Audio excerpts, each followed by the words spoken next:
The Cadaver Synod. When a pope's corpse was put on trial, imagine walking into a courtroom and seeing a decaying corpse propped up on a throne, dressed in full papal robes, and being put on trial. Sounds like the plot of a horror movie, right?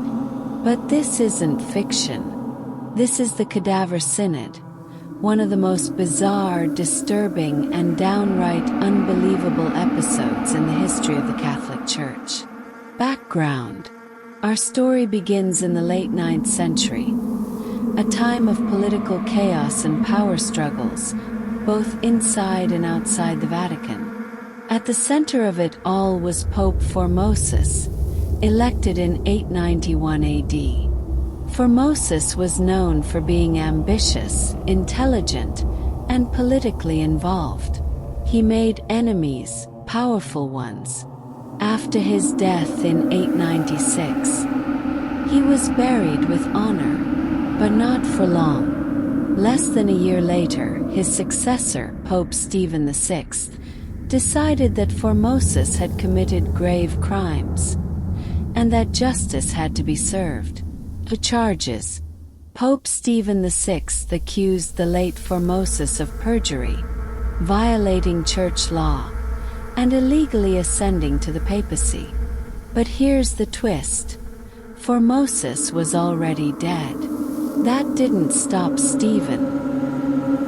He ordered Formosus's body to be exhumed from the tomb, dressed in papal vestments, and literally put on trial.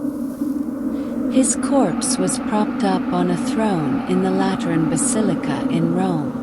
A deacon was appointed to speak on behalf of the dead pope, answering questions on his behalf while his decaying body sat in silence.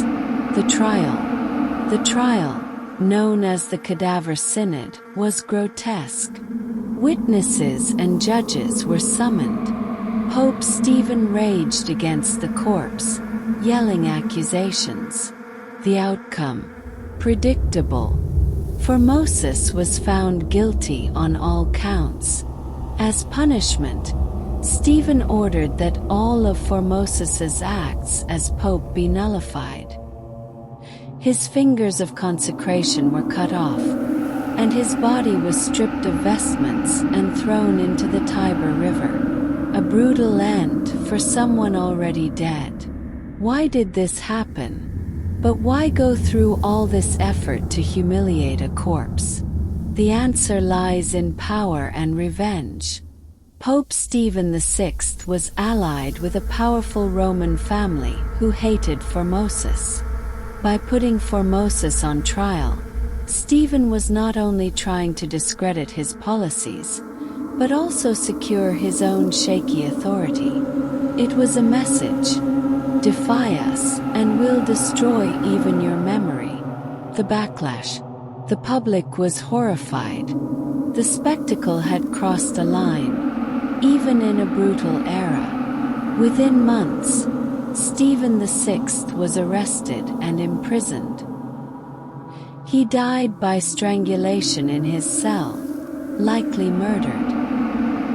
His successor, Pope Theodore II, reversed the Cadaver Synod's decisions and declared them invalid.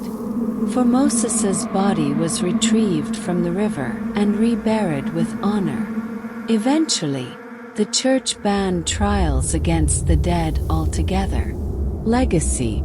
The Cadaver Synod remains one of the darkest moments in papal history. It revealed how power, politics, and fear could twist even the most sacred institutions. Today, it stands as a chilling reminder that sometimes, truth really is stranger than fiction. A pope putting another pope's corpse on trial, in a church, in front of real people. And it actually happened. If you found this story fascinating, there's more where that came from. Hit that subscribe button and explore the forgotten corners of history, one dark tale at a time. Until next time, stay curious.